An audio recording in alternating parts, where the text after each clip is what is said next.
हैदराबाद का एक जिहादी उन्मादी एक मौलाना बिहार के सीमांचल में हैदराबाद से भी ज्यादा विधायक इकट्ठा कर देता है।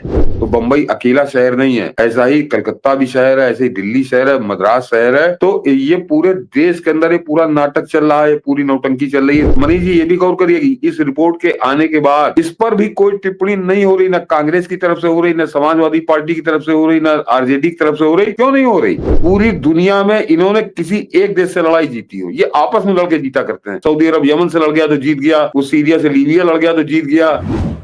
सर नमस्कार। नमस्कार मनीष जी, दर्शकों को भी नमस्कार। TISS टिस की रिपोर्ट ने हिलाकर रख दिया है। हम बांग्लादेशी की तो बात करते हैं कि बांग्लादेशी जिहादी घुस गए बंगाल में। हम बंगाल की चिंता कर रहे थे, हम चिंता ही नहीं कर रहे थे बिहार का सीमांचल जो किशनगंज, कटिहार, पूर्णिया की डेमोग्राफी कैसे बदल गई। आज हैदराबाद का एक मौलाना आता है और अपनी पार्टी वहां स्थापित कर देता है। ये सामान्य मामला नहीं है। हैदराबाद का एक जिहादी उन्मादी एक मौलाना बिहार के सीमांचल में अपनी हैदराबाद से भी ज्यादा विधायक इकट्ठा कर देता है। देश की आर्थिक राजधानी है मुंबई। मैं जब पहली बार मुंबई गया, स्टेशन पे लगा कि ये भारत की आर्थिक राजधानी है या ये कराची पाकिस्तान की आर्थिक राजधानी है। पूरे कठमुल्ले भरे हुए, तब भी पता नहीं था। आज टिस की रिपोर्ट हमारी उस संदेह को खत्म कर गया कि हमारी आर्थिक राजधानी में जिस देश का विभाजन हिंदू मुसलमान के रूप में हुआ, इतने कहां से आए। ये टिस की रिपोर्ट कितना चौंकाता है सर आपको? हाँ मनीष जी, ये रिपोर्ट इसलिए बड़ी महत्वपूर्ण है दर्शक ये समझ लें कि टिस यानी Tata institute of social sciences, और मैं पहले एक दो बार जिक्र भी कर चुका हूँ कि ये Tata institute of social sciences जो है इस देश के लिबरल, इस देश के जो सेकुलर, इस देश के जो वामपंथी, धुर वामपंथी, उनकी आंख का तारा है ये इंस्टीट्यूट। ये कहीं इसको आप संघी कह दीजिए या भाजपा से जुड़ा हुआ, वो टाटा उसके साथ नाम जुड़ा है, टाटा का इंस्टीट्यूट है। लेकिन उस पर आज नहीं दशकों से वामपंथियों का कब्जा है, लिबरलों का, सेकुलरों का कब्जा है, और इतना ज्यादा कब्जा है कि यानी अगर उसको जरा से जो बच्चे वहां सेलेक्ट होते हैं और इंटरव्यू में जिस समय उनको जरा सी भनक भी लग जाती है कि ये वामपंथ के खिलाफ है या दक्षिणपंथी है, तो उसका एडमिशन वहां पे असंभव है। इतनी बुरी तरह से वहां कब्जा कर चुके हैं। और मैं पहले भी बता चुका हूँ कि पता नहीं, टाटा में भी मेरा सवाल था कि टाटा ऐसे लोगों को क्यों पाल रहा है। तो उस इंस्टीट्यूट ने ये सर्वे किया है और पूरे बंबई का सर्वे किया है उन्होंने। ये एक तरह से घुसपैठियों की समस्या पर उन्होंने एक नमूना लिया है, छोटा सा एग्जाम्पल लिया है।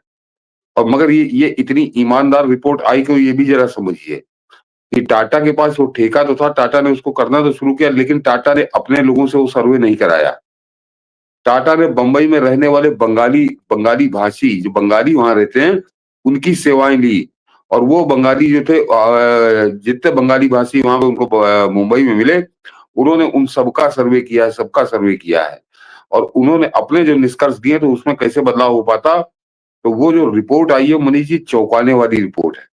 कि उन्होंने, टाटा की जो रिपोर्ट है वो बता रही है कि 1961 में वहां पे ये जो हिंदुओं की जनसंख्या थी 88%, 88% थी, 88%, और 8% मुसलमान थे वहां पे, 8%। आज की तारीख में ये जो बढ़ के अब जो संख्या हुई, अभी नहीं संख्या हुई, 2011 की जो जनसंख्या थी उसके हिसाब से, बाकी अभी इसके आगे और होगा। कि उन बंगालियों से बात करने के बाद उन्होंने जो अपनी सर्वे रिपोर्ट टिस ने दी है, वो बता रहे हैं मनीष जी कि आज की तारीख में मुसलमानों की संख्या हो गई है 30%, 21-22%, और हिंदुस्तान में हिंदू जो रहते थे उनकी जो 88% संख्या थी वो घटकर आ गई है 66-66%।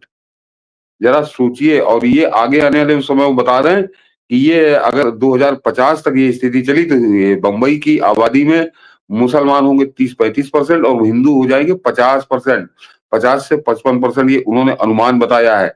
यानी आधी बंबई हिंदुओं से साफ हो जाएगी।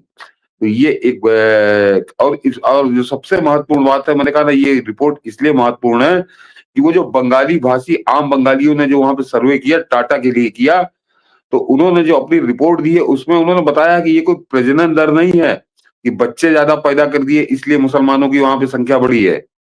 उन्होंने बताया कि बहुत बड़ी संख्या में करीब-करीब उनका अपना अनुमान है कि 40% जो है वो रोहिंग्या और बांग्लादेशी घुसपैठिए हैं बंबई के अंदर, जो मुसलमान हैं और वो वहां पर आकर बस गए हैं। और इसके अलावा उन्होंने ये जो पॉपुलेशन इम्बैलेंस हुआ है, ये केवल घुसपैठियों के कारण हुआ है, अन्यथा कोई प्रजनन की दर की ऐसा नहीं कि मुसलमानों ने वहां बड़े ज्यादा बच्चे पैदा कर दिए।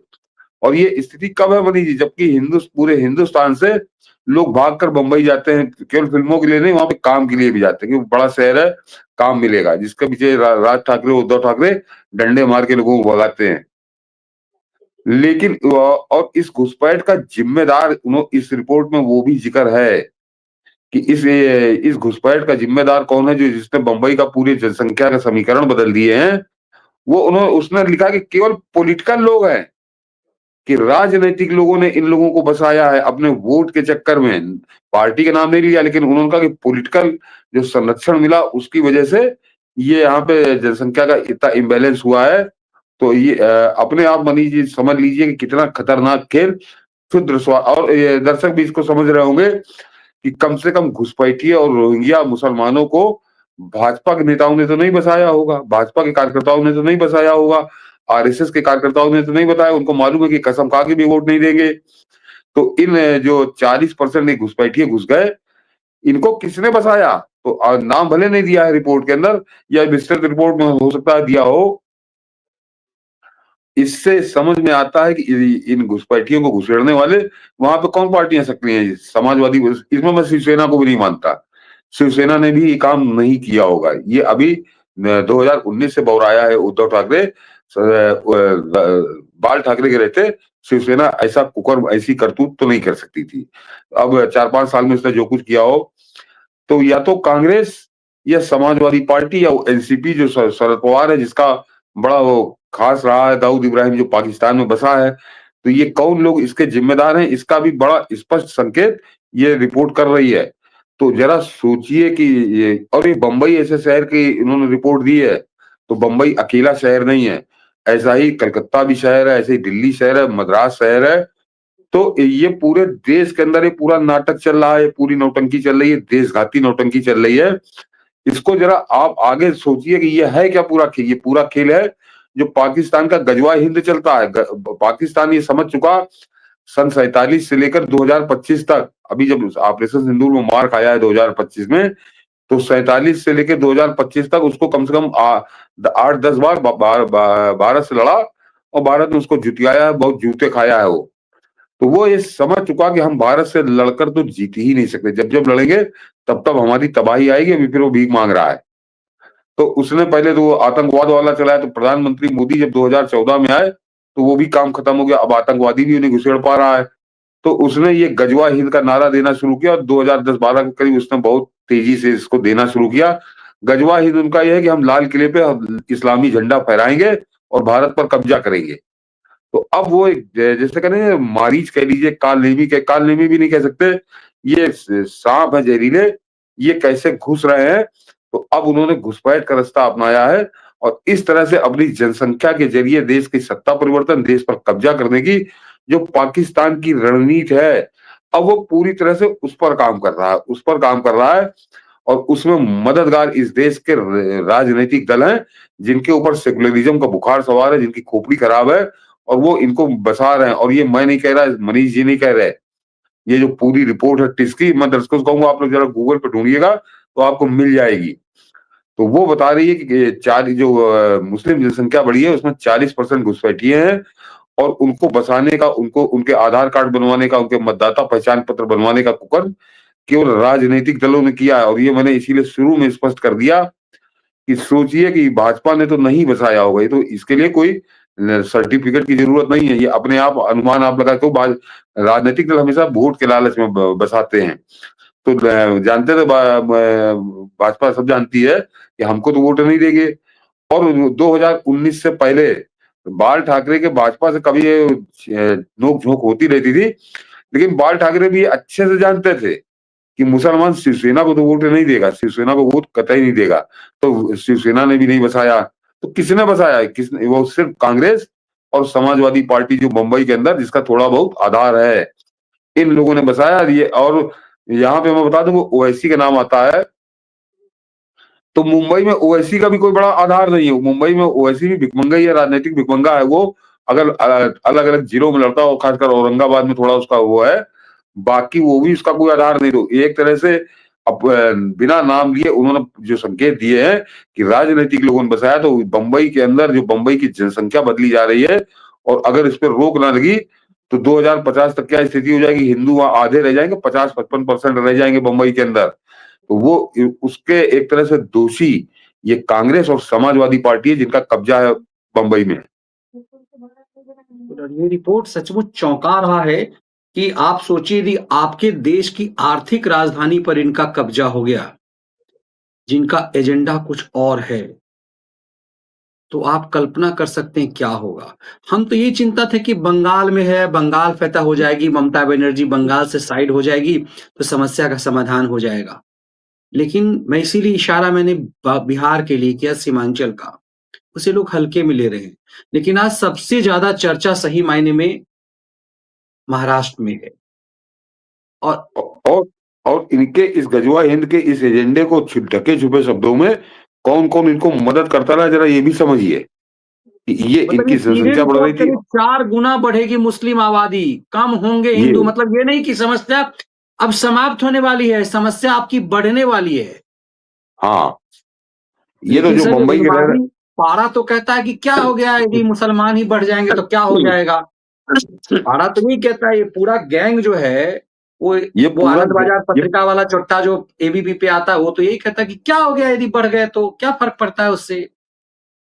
ये मनीष जी, ये पूरा एक गैंग है, जो ये पूरे उस पाकिस्तान के गजवा हिंद का प्रोजेक्ट है, और सबके अलग अलग भूमिकाएं हैं, सब अलग अलग कैसे मदद करते हैं, इसको जरा दर्शक समझे। ये तो मनीष जी मैंने बता दिया, और दर्शक पढ़ लेंगे, जिसको जिनको ट्विटर पर देखना हो, मैंने डाल दी है पूरी खबर। कि पाड़ा, जैसे पाड़ा का आपने बताया, यहाँ यूट्यूबर किस तरह से घुसपैठियों का पक्ष ले रहे हैं, आप सब जान रहे हैं। ये बंबई के लिए विशेष करके कि उनके हौसले बढ़े रहे, उनके हौसले बुलंद रहे, वो हिंसक होते रहे। तो आपने पाड़ा का नाम लिया, मैं राजनीतिक आदमी एक तीसरे नाम का आदमी का लेता हूँ, कि क्या हिंदुस्तान में कोई इतना बेलगाम नेता हो सकता है? अरविंद केजरीवाल। मनीष, अरविंद केजरीवाल ने क्या कहा था? अरविंद केजरीवाल ने ये कहा था, जो वक्फ की संपत्ति की बात हो रही थी, कि अगर मेरी सरकार होती तो मैं एंटीलिया, जो मुकेश अंबानी का अभी जो आप आर्थिक राजधानी कह रहे थे, इनका पूरा एजेंडा समझिए, कि मैं एंटीलिया पे बुलडोजर चला देता, मैं एंटीलिया के उसकी बिल्डिंग को गिरा के ध्वस्त कर देता। क्यों कह रहा था वो? मुकेश अंबानी ने कोई अवैध बिल्डिंग बनवा ली? सुप्रीम कोर्ट तक मुकदमा लड़े थे। ये जो वक्फ की संपत्ति हमेशा बता देते कि भाई वक्फ की संपत्ति है, तो एंटीलिया की जमीन को भी इन्होंने वक्फ की संपत्ति बता दिया था, तो इनका मुंह सुप्रीम कोर्ट तक काला हुआ है। ये एक झूठ इन्होंने चलाया, और झूठ पर वो उस समय, और केजरीवाल ने अभी नहीं कहा। केजरीवाल ने जब ये बात कही थी, वो मुल्लों की महफिल में की थी, पूरे मुल्लों की महफिल थी, 1,500-2,000 मुल्ले बैठे थे, मौलाना मुल्ले। तब उनके बीच में उसने कहा था कि ये तो देखिए वक्फ की है, वक्फ की जमीन पे कब्जा करके बिल्डिंग बनी है, और मैं अगर वहां पे मुख्यमंत्री होता तो मैं वहां पे बुलडोजर चला देता। तो ये इस तरह से इनके हौसले बढ़ा रहे थे, कैसे अवैध घुसपैठियों के, रोहिंग्या के, ये इसके बिल्कुल सामने नमूने हैं। और ये आगे इनका हिंदुस्तान से कितना लेना देना है, ये आप स्वयं समझ सकते हैं। और ये सब लोग अब जो सेकुलरिज्म की बात करें, भाई गंगा जमुनी तहजीब की बात करें, तो ये समझ लीजिएगा कि ये आदमी गजवा हिंद के प्रोजेक्ट का एक हिस्सा है, इसकी भूमिका अलग है। ये किस भूमिका में है, ये तो वही लोग जानते हैं। लेकिन ये एक काम कर रहा है कि केवल बंबई के, तो एक नमूना आया है कि ये किस तरह से घुसपैठ कराई जाए, और घुसपैठ के पक्ष में इसीलिए मैं आज तक दर्शकों को कहूंगा, जो आप जरा गौर करिए कि प्रधानमंत्री मोदी जब से दिल्ली की गद्दी पे बैठे हैं, और उसके बाद मान लीजिए 4-5 साल बाद से ज्यादा तेजी पकड़ा, जब सीएए वाला कानून आया, और तब से ज्यादा आया। आपने आज तक देश में स्वयं को विपक्षी पार्टी का नेता कहने, किसी भी विपक्षी पार्टी में, कांग्रेस की बात नहीं कर रहा हूं, कांग्रेस तो घोषित तौर पे हो ही चुकी है, कोई समाजवादी पार्टी, कोई आरजेडी, किसी भी विपक्षी पार्टी के एक भी नेता का बयान बताइए जिसने घुसपैठियों के खिलाफ एक शब्द बोला हो। ये संयोग हो सकता है? ये संयोग नहीं हो सकता कि इनकी पूरी पूरी पार्टी को बुरी नहीं लग रही घुसपैठ। तो इसका मतलब बुरी नहीं लग रही, वो पूरा एक एजेंडा है और वो एजेंडा इनको किसी ने दिया है। अन्यथा जी, कम जी। से कम पार्टी में एक कुछ नेता चुप है, लेकिन कुछ नेता तो बोल रहे होते। ना समाजवादी पार्टी से कोई बोल रहा है, ना बिहार में जदयू से आरजेडी से कोई बोल रहा है, और कांग्रेस ने तो पूरी तरह से झंडा उठा के रखा है कि घुसपैठियों को हम घुसेड़ेंगे, घुसपैठियों को बैठा देंगे और गजवा हिंद तो हम ही लागू करेंगे, गजवा हिंद के झंडा बरदार हम होंगे।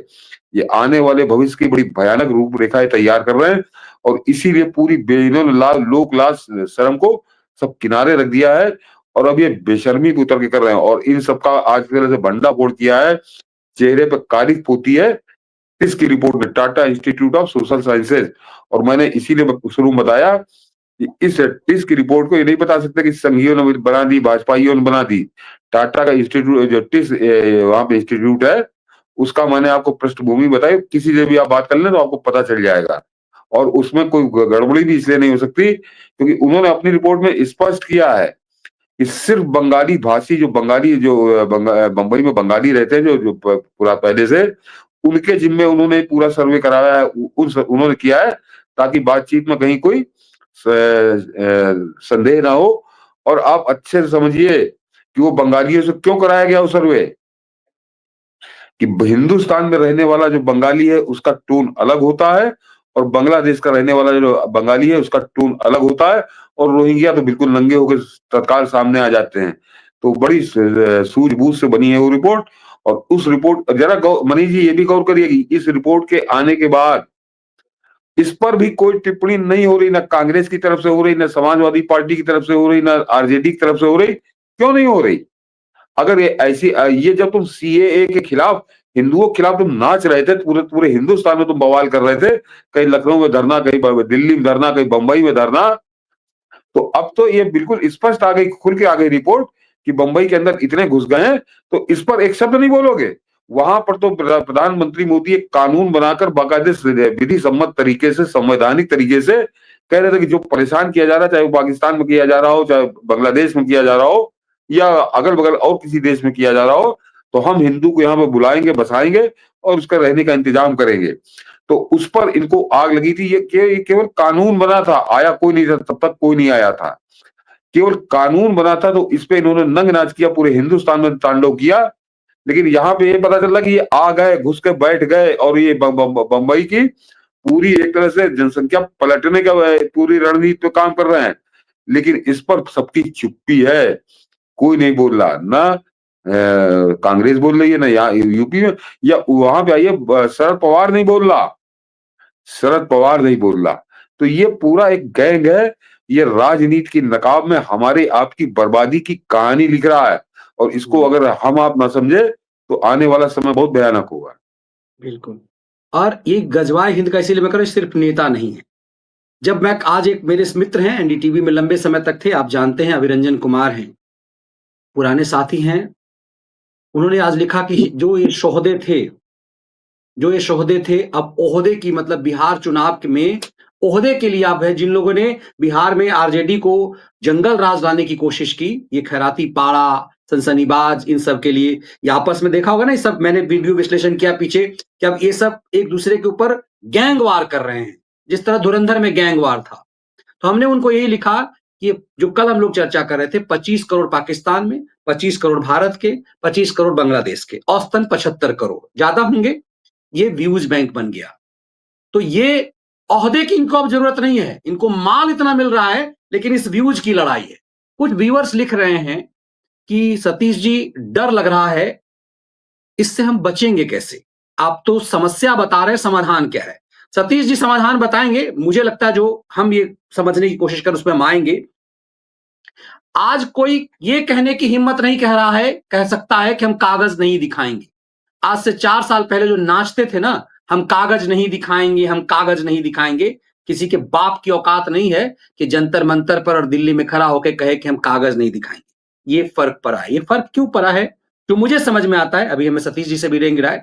ये फर्क इसलिए पड़ा है कि आपने पैदा नहीं होने दिया बिहार में जंगल राज। ये फर्क इसलिए पड़ा है कि आपने उद्धव ठाकरे को बर्बाद कर दिया, आपने महाराष्ट्र में तबाह कर दिया उनको। ये फर्क इसलिए पड़ रहा है क्योंकि कांडी केजरी को आपने घर में घुसेड़ दिया। ये फर्क इसलिए पड़ रहा है क्योंकि कांग्रेस को आपने नस्ते नाबूद कर दिया, लेकिन पूरा नहीं किया। अभी भी उसकी स्थिति है। ये आपके और हमारे हाथ में है कि ये वीडियो विश्लेषण जो है, जो सतीश जी जो तर्क से साबित कर रहे हैं, इसे ज़्यादा से ज़्यादा लोगों तक पहुँचाइए ताकि लोग सचेत हों। क्योंकि उन्हें लगता है क्या फ़र्क पड़ता है? हम तो रोज़ सब्ज़ी लाने जाते हैं, दूध ले आते हैं, घर में अपना खीर बना के खाते हैं, हमारा तो मौज है। हमें क्या पड़ता? क्योंकि पारा को कोई फ़र्क नहीं पड़ता, मोटा पैसा कहाँ रहा है। वो अलग-अलग पारा तो छोड़ दीजिए यूट्यूब चैनल है। मुझे तो सर आज मैं बहुत वो हो जाता हूँ, आज फिर मैं देख रहा था वो संघी वाला संघ का जो वो क्या कहते हैं ना, लिखता है ना नीचे कि संघ के क्या कहते हैं उसको? संघ विचारक, विचारक। हैं? सरकार ने प्रोफ़ेसर बना दिया, नई सरकार इनकी आ गई, इन लोगों को मिल गया। आज ये कह रहा है कि योगी क्या कर लेंगे, ये क्यों? अवैध कब्ज़ा कहाँ नहीं है? अवैध कब्ज़ा तो पूरे देश में है, तो हर जगह हटाएँगे क्या? अवैध कब्ज़ा इसने भी किया होगा। ऐसे चुट्टे जो आपके यहाँ घुसे हुए हैं, उनको ही पहचानने की ज़रूरत होगी। मैं जानता हूँ वो देखता है, उसकी शिकायत भी होती है कि क्यों ऐसा बोलता है, लेकिन अपने बीच के भी लोग, मुझे कोई व्यक्तिगत चिढ़ नहीं है उससे। लेकिन सोचिए, सिस्टम से वो प्रोफ़ेसर भी बन जाता है आदमी, संघ के उससे, और क्या कह रहा है योगी उम, म हटा देंगे, ये अवैध कब्ज़ा कहाँ नहीं है, किसने सड़क कब्ज़ा नहीं किया है, कहाँ-कहाँ तक हटाएँगे, इस सोच पर हमला करना पड़ेगा। और आप जो लोग चूँकि बहुत लोग लिख रहे हैं सर ये तो बहुत भयावह है। अब आप बताइए कि इसका निदान क्या है सर? हाँ, मैं निदान बता रहा हूँ, निदान बता रहा हूँ, निदान हो भी रहा है, निदान हो भी रहा है। और उसका भी उदाहरण के साथ आपको बताता हूँ। ये जो आंकड़े जनसंख्या के थे, ये तो 2011 में जब जनगणना हुई, तो 2012 में उसके परिणाम आए, तो बताया गया कि ये बढ़ के क्या हो चुका है, हिंदू कितना घट गए हैं, और ये आगे का अनुमान टाटा ने अपना बताया है, जो बंबई की आज की स्थिति है। लेकिन जरा गौर करिए कि क्या 2011 की जब जनगणना का सामने आए, 2012 में परिणाम जब सार्वजनिक किए, कहीं आपने कोई चर्चा सुनी थी? कहीं कोई चर्चा सुनी थी सरकार के स्तर पे? कहीं कहीं चर्चा नहीं की थी। ये बड़े कांग्रेस के संरक्षण में बड़ी शांति से काम चल रहा था। अब ये हल्ला मचना शुरू हुआ है और इनके खिलाफ कार्रवाई शुरू हुई है। मैं अभी मनीष जी ने कहा तो मैं यूपी का बता दूं, एक अब अभी तो यूपी में हम लोग बात करेंगे, लेकिन यूपी में योगी आदित्यनाथ कैसे काम कर रहे हैं कि एक एक यहाँ पूरी पूरी बस्तियां उजड़ी जा रही, जो अवैध बना के झोपड़पट्टी बनाए थे, छोड़ छोड़ भाग रहे हैं, सामान छोड़ के भाग रहे हैं, और जो पकड़ में आ रहे हैं उनका फेस रिकॉग्निशन, उनका थंब इम्प्रेशन पूरी तरह से जांच कर रही है यूपी पुलिस। और उत्तर प्रदेश से तो खदेड़ी रही है, साथ में वो पूरे देश की पुलिस, जो पुलिस है उनको वो भेज रहे हैं कि जरा इनके तुम्हारे यहाँ से भाग रहे हैं तो कहीं और ना बच जाएं। तो यूपी में तो बहुत तगड़ा काम चल रहा है और सभी जगह ठीक चल रहा है। फिलहाल ऐसा कहीं नहीं है। लेकिन आप क्या कर सकते हैं, आप केवल अपने अगल बगल 100 मीटर की निगाह रखिए, 100 मीटर। पूरे शहर का ठेका लेने की जरूरत नहीं, पूरे देश का ठेका लेने की जरूरत नहीं है। लेकिन अगर एक आदमी अपने अगल बगल के, मेरे 100 मीटर पे कोई बांग्लादेशी तो नहीं है, और इनको आसानी से, बड़े आसानी से आप पहचान जाएंगे, चाहे बांग्लादेशी हो चाहे रोहिंग्या। इनकी बातचीत से आप पकड़ में आ जाएंगे, बातचीत से पकड़ लेंगे कि ये बांग्लादेशी है। केवल उसका आपका जो संबंधित थाना हो या संबंधित जो भी ये व्यक्ति हो, उसको भेज दीजिए कि भैया ये ऐसा आदमी है, संदिग्ध है। बाकी आपको कोई लाठी लेके नहीं निकलना, लेकिन इतना सहयोग तो आपको करना पड़ेगा। इतना सहयोग अगर आप नहीं करेंगे तो कैसे होगा फिर? तो मैं कम से कम उत्तर प्रदेश के लिए तो मैं आश्वस्त हूँ कि यहाँ पे पुलिस बड़ा सघन अभियान चला रही है, तो उसमें कायदे से 80-90% तो निपट जाएंगे। लेकिन जो बचे हुए 10% है, उन पे निगाह जब हम रखेंगे, एक आदमी इकाई मान के केवल अपने अगल बगल, और आपको कुछ नहीं करना है, केवल सूचित कर देना है कि ये आदमी संदिग्ध है और जरा इसको जांच लो। वो पुलिस आके अपने आप समझ लेगी, कोई उसमें आपको गवाही देने की जरूरत नहीं है। तो इतना बेहतरीन अगर सरकार आई है, इतने बेहतरीन काम कर रही है, तो इतना सहयोग करना तो आपकी जिम्मेदारी है, आपकी ड्यूटी है। ये है आप जो, और जो आपने कहा मनीष जी, जो मुझे कमेंट तो दिखते नहीं लाइव, कि डर लग रहा है, तो जो डर गया वो मर गया। वो शोले में गब्बर सिंह का जो डायलॉग था, वो बिल्कुल सही है कि अगर आप केवल ये सुन के डर गए, तो गजवा हिंद बड़ा करीब है। हुँ। गजवा हिंद बड़ा करीब है। क्यों डर रहे हैं? मैं एक नहीं कई बार बता चुका हूँ, आज फिर बता दे रहा हूँ कि इससे ज्यादा लतखोर, इससे ज्यादा जूताखोर और इससे ज्यादा कायर कौम पूरी दुनिया में नहीं है, कहीं पूरी दुनिया में। आप इजराइल की हम लोग बात करते हैं, इजराइल कितना है? इजराइल इजराइल की जनसंख्या है 1 करोड़, और वो 150 करोड़ को जूते लगा रहा है, 150 करोड़ को, 150 करोड़ को जूते लगा रहा है, जूते रोज बजाता है। और अभी बिल्कुल, बहुत थोड़ा बेहतरीन कंफर्म, उदाहरण। अभी थोड़ा-सा कन्फर्म हो जाए तो मैं फिर बताऊँगा कि एक जूतों की बरसात वो करने की फिर तैयारी कर रहा है। मेरे ख्याल से हो सकता है कल हो जाए या परसों हो जाए। यानी वो हाहाकार मचा हुआ है और इनकी संख्या डेढ़ अब तो बताते हैं 180 करोड़ हो चुकी है पूरी दुनिया में। तो 180 करोड़ पे अकेला भारी पड़ रहा है, लेकिन क्यों भारी पड़ रहा है? एक चीज़ तो आपको अंदर पैदा करना पड़ेगा ना कि इज़राइल में हमेशा गठबंधन की सरकार बनती है, एक पार्टी की सरकार नहीं बन पा रही 1 करोड़ में। यानी इतने ज्यादा वहां पार्टी और इतने एक दूसरे के विरोधी, लेकिन उनके लिए इजराइल फर्स्ट है। वो आपस में लड़ते हैं, वो आपस में एक दूसरे से करते हैं, लेकिन जब देश की बात आती है तो इजराइल पहले। और इसका एक छोटा सा उदाहरण बता, मैं देखिए नाम भूल रहा हूँ, यही नेतन्याहू को हरा के वो अब बना था, कुछ समय के लिए बना था गठबंधन, उसके गठबंधन को बहुमत मिल गया था। तो ये बड़ा नाचे थे 180 करोड़ कि अब तो नेतन्याहू की, अब तो फलाना आ गया, ढिमाका आ गया। वो जब आया तो उसने नेतन्याहू से डबल ताकत से इन पे जूतों की बरसात शुरू की थी। तो उसने बता दिया था कि हाँ, हम नेतन्याहू से हमारी लड़ाई है, लेकिन हम इजराइल के खिलाफ नहीं, तुम्हारा तुम्हारा एजेंडा इजराइल में नहीं चलेगा। ये अपने अंदर एक भारतीय पैदा करिए और इनकी ताकत तो मैं बता रहा हूँ। और ये केवल मैंने इजराइल का तो आपको बताया कि 180 करोड़ में भारी पड़ रहा है। बाकी पिछले 25, 30, 40, 50 साल इतना लंबा आपको गए, इतना लंबा आपको बता रहा हूँ। एक बताइए जहां ये किसी से जीते हो। ये पाकिस्तान में छोड़ दे, वो तो जूताखोर ही है। पूरी दुनिया में इन्होंने किसी एक देश से लड़ाई जीती हो, ये आपस में लड़के जीता करते हैं। सऊदी अरब यमन से लड़ गया तो जीत गया, वो सीरिया से लीबिया लड़ गया तो जीत गया, वो तुर्की ने सीरिया पे हमला कर दिया तो जीत गया। ये आपस में लड़के जीतते हैं। ये दुनिया के किसी देश से नहीं जीते, जहां गए वहां जूते खा के आए। तो एक रहेंगे, जो योगी आदित्यनाथ कहेंगे कि एक रहेंगे तो सेफ रहेंगे, प्रधानमंत्री मोदी ने कहा है कि एक रहेंगे तो सेफ रहेंगे और योगी आदित्यनाथ को बटेंगे तो कटेंगे। ये दो आपको जो सिद्धांत देखे गए, जो सूत्र देखे गए, इनको याद रखिए और भारत पहले। और मैंने कहा चौकन्नी निगाह रखिए केवल अपने 100 मीटर की इर्द गिर्द, जो आपका घर है और जो आपका काम ऑफिस है, दुकान है, जो भी है, उसके 100 मीटर के इर्द गिर्द के वो अपनी निगाह रखिए। ज्यादा प्रपंच में पढ़ने की जरूरत नहीं है, ये भागे नहीं मिलेंगे आपको, ये भागे नहीं मिलेगा। और ये गौर करिए। इसीलिए जो लोग कह रहे थे कि अभी की समाधान क्या है, तो अभी सतीश जी समाधान ही बता रहे थे और हमने भी अभी हाँ समाधान ही बताया कि आपने समाधान आधा किया है। समाधान हाँ, आपको बंगाल में करना है, आधा समाधान आपने कर लिया है। कांडी कर दिया कर केजरी दिया। जैसा पापी घर में घुस गया। वो हाँ बोला आज, यदि हम लोग उस पे आएंगे, महाराष्ट्र में आज हमने तस्वीर देखी उन दोनों की, सर, दोनों भाइयों की, जो उजड़, बदतमीज, अहंकारी, पागल की तरह होते थे, वो नपुंसक लग रहे थे आज। हाँ। तो आप, इसलिए समाधान ये है, समाधान अभी और सचेत होने की है। समाधान है, आप समाधान खुद कर रहे हैं। कुछ लोग लिख रहे हैं कि 500 साल जो अयोध्या का था वो हमने जीता है। कोई कल्पना कर सकता हाँ, था कि आज राम मंदिर बनेगा? आज से 20 साल पहले आप सोच सकते थे क्या कि वहाँ राम मंदिर बनेगा? आज से मैं 20 साल पहले आप सोच सकते थे कि अयोध्या, वो वाराणसी में कॉरिडोर बनेगा? लेकिन सो कॉल्ड जो हिंदू हैं, राष्ट्रवादी, वही कहते थे कि नहीं, बनारस का बेसिक कैरेक्टर तोड़ दिया। यहाँ भी अभी कुछ लोग लिख रहे हैं कि ये मौलाना मोदी है। ऐसे लोग ज्यादा घातक हैं, ऐसे लोग ज्यादा घातक हैं।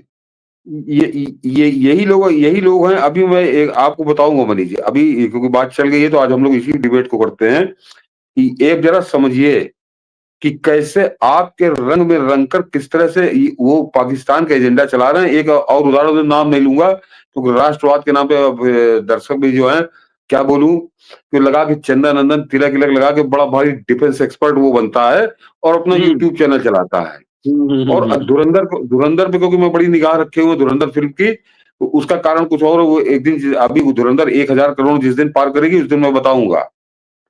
तो वो ज्ञान देने लगा मुझे, उस धुरंधर पे था, मुझको हेडिंग लगा कि शायद ये धुरंधर की कुछ के विरोध में बात कर रहा है। तो मैंने कहा लो देखता हूँ। मैं देखता नहीं उसको, मैंने उसका एक ही वीडियो देखा और उसमें वो, और जिसके जिसके यूट्यूब चैनल पे बैठा था उसको तो खैर मैं जानता हूँ, वो लगातार किस तरह से हंस हंस के, मतलब राष्ट्रवादी बन के कैसे भारत की जड़ों में मट्टा डालने का काम कर रहा है, वो एक अलग खेल है।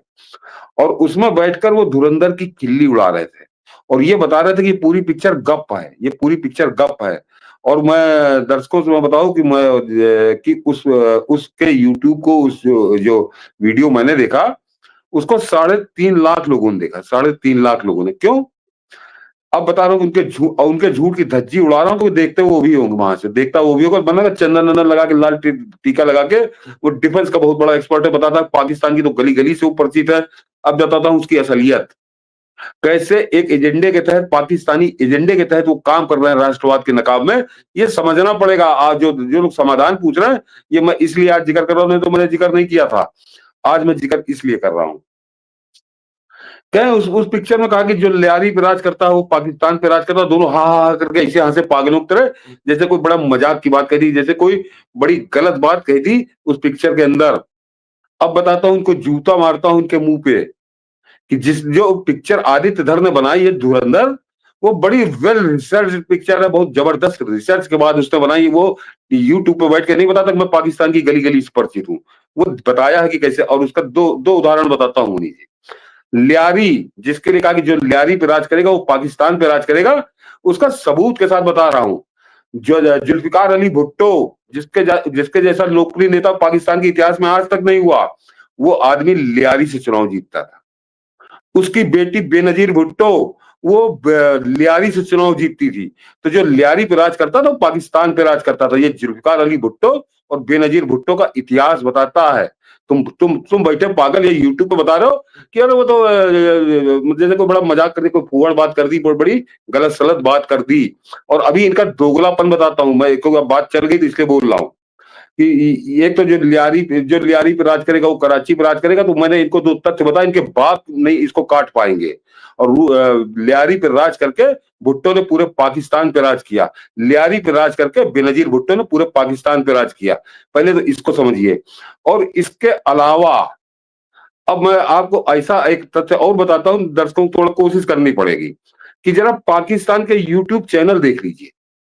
उसमें जितने यूट्यूब चैनल वो बताते हैं कि जो लियारी पे राज करता था वो कराची पे राज करता था, कराची पे राज करता था पाकिस्तान के हुक्मरान, चाहे वो मिलिट्री के हो, चाहे आईएसआई के हो, और चाहे वो नेतागिरी वाले हो, वो सब उनके यहाँ शरणागत रहते थे। तो आदित्य धर ने अगर अपनी पिक्चर में डायलॉग मार दिया कि जो लियारी पे राज करेगा वो पाकिस्तान पे राज करेगा, तो और राज करना क्या कहते, वो गद्दी बैठा के रात तिलक करते, जैसे लगा के चंदन नंदन डिफेंस एक्सपर्ट बना रहता है, लगा के चंदन मंडल लगा के लाल टीका, और डिफेंस एक्सपर्ट है पाकिस्तान का। तो ये इस टाइप के लोग, फ्रॉड लोग, ये चल रहा है। तो ये मैंने देखा कि धुरंधर के पीछे पड़ गए, तब मुझे लगा कि क्यों पड़ गए पीछे। धुरंधर जैसी फिल्म ना हिंदुस्तान में कोई उसकी आलोचना कर रहा, बड़े बड़े जो कुर्राट विश्लेषक थे, फिल्म विश्लेषक, वो भी उसकी आलोचना करने का साहस नहीं कर पा रहे। ये पाकिस्तानी एजेंडा चला रहे कि वो बड़ी बेकार पिक्चर है, गप की तरह, फलाना है, ढिमाका है। तो ये मैंने आपको एक थोड़ा सा परिचय दिया इनका, थोड़ा सा। ये तो इस टाइप के लोगों से बड़ा सावधान रहिए। मतलब वो कहते हैं ना कि भेड़ के खाल में छुपे भेड़ियों को से ज्यादा ये भेड़ के खाल में छुपे भेड़िए हैं। पारा पहचानित है। पारा सनसनीबाज से सरकार को भी भय नहीं है, क्योंकि पारा और सनसनीबाज तो सरकार के लिए काम कर रहे हैं। वो जितना बदतमीजी करेगा, गंद फैलाएगा, आपको और हमें गुस्सा आएगा और हम सचेत होंगे। हम कभी कभी जो वो हो जाते हैं ना, कोई कैजुअल हो जाते हैं। पारा सनसनीबाज को सही मायने, वरना जब चाहे तब जेल में डाल दे, जिस तरह से करता है वो हाथ गांव मसल मसल के रोज सरकार गिराता था। सरकार यदि चाहे, सरकार तो बड़ी ताकतवर होती है, जिस दिन चाहे उठा के डाल दे। तो ये लोग घातक नहीं है, ये लोग वेल नोन है। ये आपके लिए, ये आपको सचेत करने वाले कि कितना गंध मचाते हैं। लेकिन जो भेड़ के खाल में भेड़िए हैं, और उलूल जुलूल, मतलब अब उनको लोग एक्सपर्ट समझते हैं। मैं क्या बोलूं, एक सज्जन और खैर वो मोदी वोदी खिलाफ तो बात नहीं करता वो, लेकिन वो भी अपना राय एक्सपर्ट है। तो मैंने उसके 2-3 वीडियो देखे, भाई देखे, शायद कोई काम की बात बता रहा हो, बड़ा बाना आना बना है। मैं देख के शुरू से लेके आखिर तक सुनता रहा। मुझे समझ में नहीं है कि कहना क्या चाहता है ये आदमी, लेकिन वो रॉ एक्सपर्ट है। तो ये इस टाइप के लोग सक्रिय हैं। लेकिन वो उस आदमी को मैं थोड़ा इसलिए करता हूँ कि कम से कम वो भारत विरोधी या मोदी विरोधी इस तरह की बातें वो नहीं करता। वो अपना धंधा उसका कर रहा है। हाँ, वो अपना धंधा करता, पाकिस्तान को गरिया कर वो धंधा करता है, जैसे 75 करोड़ को लेकर करता है अपना। ठीक है, कम से कम वो उस ढंग से नहीं जाता है। हाँ, वो भारत विरोधी नहीं है, कम से कम भारत विरोधी कतई नहीं है। तो ये तो भारत विरोधी है, भारत के दुश्मन है, जो चंदन अंदन लगा के, लाल टीका लगा के धुरंधर की खिल्ली उड़ा रहा है। धुरंधर ऐसा आगे बढ़ भी रहा, 1000 करोड़ जिस दिन पार हो जाएगी उस दिन इस पर हम लोग फिर करेंगे। तो धुरंधर ने इन जैसे लोगों की धज्जियां उड़ा दी हैं, और इनको केवल एक बात यही कि इनको महत्व नहीं मिल रहा। तो ये इस टाइप के लोगों से सावधान रहिए। जो समाधान आपने पूछा, तो ये बताना बड़ा ज़रूरी था आज। इसीलिए टिस की रिपोर्ट के इस मायने को समझिए और हम और आप ये सब के सब सचेत हों, ये उद्देश्य हमारा ये था। हाँ, टिस की जामिया रिपोर्ट ने मिलिया टिस की रिपोर्ट ने हमको आपको सावधान किया है। एक सावधान बार फिर सावधान किया है।